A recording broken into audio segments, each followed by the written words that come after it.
ನಮಸ್ಕಾರ ಎಲ್ಲರಿಗೂ, welcome back to my channel. ನಾನು ನಿಮ್ಮ ಪೂರ್ಣಿಮಾ ನವನೀತ್. ಇವತ್ತೊಂದು ನರ್ಗೀಸ್ ಮಂಡಕ್ಕಿ ಮಾಡೋಣ, ದಾವಣಗೆರೆ ಸ್ಟೈಲ್ ಅಂತ.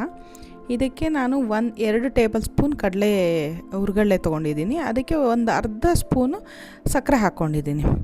ಅದಾದ ನಂತರ ಅದನ್ನು ಮಿಕ್ಸಿ ಮಾಡಿ ಪೌಡ್ರ್ ಮಾಡ್ಕೋಬೇಕು. ಇದೆಲ್ಲ ಇಂಗ್ರೀಡಿಯೆಂಟ್ಸ್ ನಾನು ತೋರಿಸ್ತಾ ಇರೋದು. ಕಡಲೆ ಬೀಜ, ಹುರ್ಗಡ್ಲೆ, ಹಸಿಮೆಣ್ಸಿನ್ಕಾಯಿ ಕಟ್ ಮಾಡಿ ಇಟ್ಕೊಂಡಿದ್ದೀನಿ. ಇದಕ್ಕೆ ಬೆಳ್ಳುಳ್ಳಿ ಜಾಸ್ತಿ ಯೂಸ್ ಮಾಡ್ತಾರೆ. ಅರಿಶಿನ ಮತ್ತು ಕಡಲೆಪುರಿ. ನಾನು ಸಾಲ್ಟ್ಲೆಸ್ ಕಡಲೆಪುರಿ ತೊಗೊಂಡಿದ್ದೀನಿ. ಸಾಸಿವೆ, ಜೀರಿಗೆ. ಸೊ ಇಷ್ಟೆಲ್ಲ ಇಂಗ್ರೀಡಿಯೆಂಟ್ಸ್ ಇರುತ್ತೆ. ಇನ್ನೊಂದು ಸತಿ ಇಂಗ್ರೀಡಿಯೆಂಟ್ಸ್ ನೋಡ್ಕೊಂಬಿಡಿ.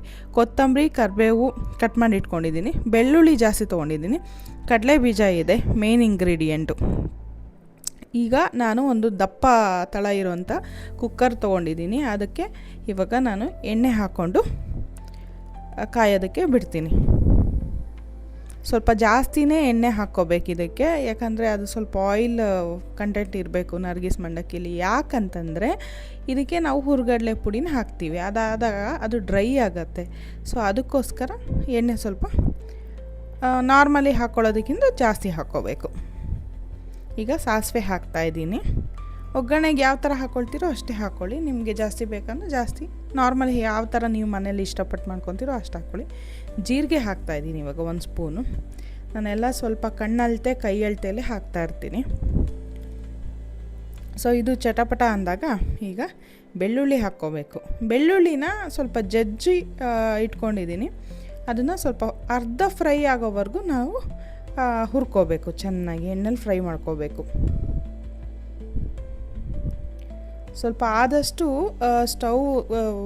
ಒಲೆ ಹುರಿನ ನೀವು ಆದಷ್ಟು ಮೀಡಿಯಮ್ ಫ್ಲೇಮಲ್ಲಿ ಇಟ್ಕೊಂಡು ಮಾಡಿ. ಆವಾಗ ಕರೆಕ್ಟಾಗಿ ಹದವಾಗುತ್ತೆ ಎಲ್ಲನೂ.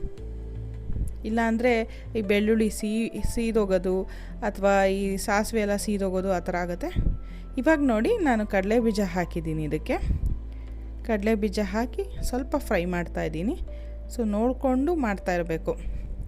ಕಡಲೆ ಬೀಜನೂ ಹದವಾಗಿ ಆಗಬೇಕು. ತುಂಬ ಹಾಕ್ದಲೇನೂ ಇರಬಾರ್ದು, ತುಂಬ ಸೀದೋಗಬಾರ್ದು. ಆ ಥರ ಇರಬೇಕು. ಕಡಲೆ ಬೀಜ ಫ್ರೈ ಆಗ್ತಿದ್ದಂಗೆ ನಾವು ಇದಕ್ಕೆ ಹುರ್ಗಡ್ಲೆ ಹಾಕ್ಕೊಳ್ತೀವಿ ಇವಾಗ. ಸೊ ಕಡಲೆ ಬೀಜ ಫ್ರೈ ಆಗೋದೇ ಟೈಮ್ ಕನ್ಸ್ಯೂಮಿಂಗ್ ಸ್ವಲ್ಪ. ಯಾಕಂದರೆ ನಾನು ಫ್ಲೇಮ್ ಸ್ವಲ್ಪ ಮೀಡಿಯಮ್ ಫ್ಲೇಮಲ್ಲಿ ಇಟ್ಕೊಂಡಿದ್ದೀನಿ. ನೋಡಿ, ಈಗ ಹುರ್ಗಡ್ಲೆ ಹಾಕ್ತಾಯಿದ್ದೀನಿ ನಾನು. ಇಷ್ಟ ಇದ್ದವ್ರು ಹಾಕ್ಕೊಳ್ಳಿ, ಇಲ್ಲ ಅಂದರೆ ಸ್ಕಿಪ್ ಮಾಡ್ಬೋದು. ನರ್ಗೀಸ್ ಮಂಡಕ್ಕಿಯಲ್ಲಿ ಸ್ವಲ್ಪ ಬೆಳ್ಳುಳ್ಳಿನೇ ಹೈಲೈಟ್ ಇದರಲ್ಲಿ.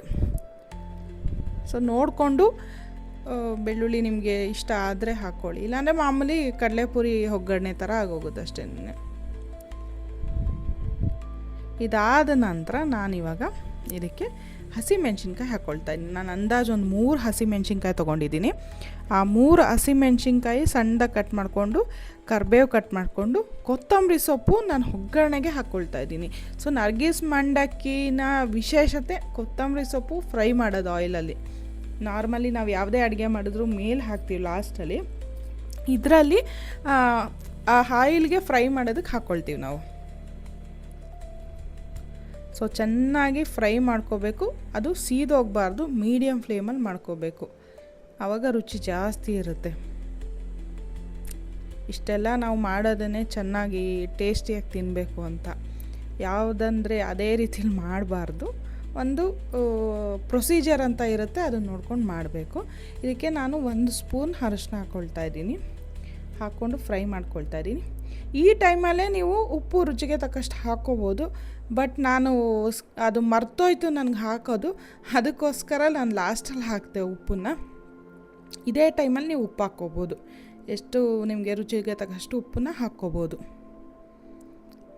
ನೋಡಿ, ಚೆನ್ನಾಗಿ ಫ್ರೈ ಆಗ್ತಾಯಿದೆ. ಈಗ ನಾನು ಕಡಲೆಪುರಿ ಇಟ್ಕೊಂಡಿದ್ದೀನಿ. ಸಪ್ಪೆ ಕಡಲೆಪುರಿ ತೊಗೋಬೇಕು ಇದಕ್ಕೆ. ಸಾಲ್ಟೆಡ್ ಬೇಡ, ಸಪ್ಪೆ ಕಡಲೆಪುರಿ. ಅದನ್ನು ನೋಡಿಕೊಂಡು ಹಾಕ್ಕೊಳ್ಳಿ. ನೀವು ಎಷ್ಟು ಆಯಿಲ್ ನೋಡ್ಕೊಳ್ಳಿ. ಆಯಿಲ್ ಸ್ವಲ್ಪ ಜಾಸ್ತಿನೇ ಅನ್ನಿಸ್ಬೇಕು, ಯಾಕಂದರೆ ಇದಾದಮೇಲೆ ಹುರ್ಗಡ್ಲೆ ಪುಡಿ ಹಾಕ್ತೀವಿ. ಆಯಿಲ್ ನೋಡಿಕೊಂಡು ನೀವು ಅದನ್ನು ಕಡಲೆಪುರಿನ ಮಿಕ್ಸ್ ಮಾಡ್ಕೊಳ್ಳಿ. ಘಮ ಘಮ ಅಂತ ಒಳ್ಳೆ ಪರಿಮಳ ಬರ್ತಾಯಿದೆ. ಇದು ಆಲ್ರೆಡಿ ತುಂಬ ಚೆನ್ನಾಗಾಗಿದೆ. ಆ ಕರಿಬೇವಿನ ಸೊಪ್ಪು, ಆ ಕೊತ್ತಂಬರಿ, ಮೆಣಸಿನ್ಕಾಯಿ ಎಲ್ಲ ಕ್ರಿಸ್ಪಿ ಆಗಿದೆ. ಸೊ ಆಮೇಲೆ ಇವಾಗ ಸ್ವಲ್ಪ ಫ್ಲೇಮ್ ಕಮ್ಮಿ ಮಾಡ್ಕೊಂಡ್ಬಿಟ್ಟು ನೀವು ಮಿಕ್ಸ್ ಮಾಡ್ಕೋಬೇಕು. ಇಲ್ಲಾಂದರೆ ಪುರಿ ಎಲ್ಲನೂ ಒಂಥರ ಸೀದೋದ ಥರ ಆಗುತ್ತೆ, ಸೊ ಚೆನ್ನಾಗಿರಲ್ಲ. ಇದು ನೋಡಿ ಹುರ್ಗಡ್ಲೆ ಮತ್ತು ಆವಾಗಲೇ ಸಕ್ಕರೆ ಹಾಕಿದ್ನಲ್ಲ ಮಿಕ್ಸಿ ಜಾರಿಗೆ, ಅದ್ರದ್ದು ಪುಡಿ ಹಾಕ್ತಾಯಿದ್ದೀನಿ. ಒಂದು ಅಂದಾಜಲ್ಲಿ 2 ಟೇಬಲ್ ಸ್ಪೂನ್ ಹುರ್ಗಡ್ಲೆ, ಆಮೇಲೆ ಒಂದು 1/4 ಚಮಚ ಸಕ್ಕರೆ ಹಾಕ್ಕೊಳ್ಳಿ, ಮಿಕ್ಸ್ ಮಾಡ್ಕೊಳ್ಳಿ. ಇವಾಗ ನಮ್ಮ ದಾವಣಗೆರೆ ಶೈಲಿಯ ನರ್ಗೀಸ್ ಮಂಡಕ್ಕಿ ರೆಡಿಯಾಗಿದೆ. ಇದಾದಮೇಲೆ ನೀವು ಬೇಕಾದರೆ ಇದಕ್ಕೆ ಸಣ್ಣದಾಗಿ ಈರುಳ್ಳಿ ಹೆಚ್ಕೊಂಡು ಟೊಮೆಟೊ ಹಾಕ್ಕೊಂಡು ತಿನ್ಬೋದು, ಮಿಕ್ಸರ್ ಹಾಕ್ಕೊಂಡು. ಹಿಂಗೆ ತಿನ್ನೋಕ್ಕೆ ಚೆನ್ನಾಗಿರುತ್ತೆ, ಬಿಸಿ ಬಿಸಿಯಾಗಿರುತ್ತಲ್ಲ ಕಾಫಿ ಜೊತೆಗೆ. ಯಾರು ನನ್ನ ಚಾನಲ್ ಸಬ್ಸ್ಕ್ರೈಬ್ ಮಾಡಿಲ್ಲ ದಯವಿಟ್ಟು ಸಬ್ಸ್ಕ್ರೈಬ್ ಮಾಡಿ.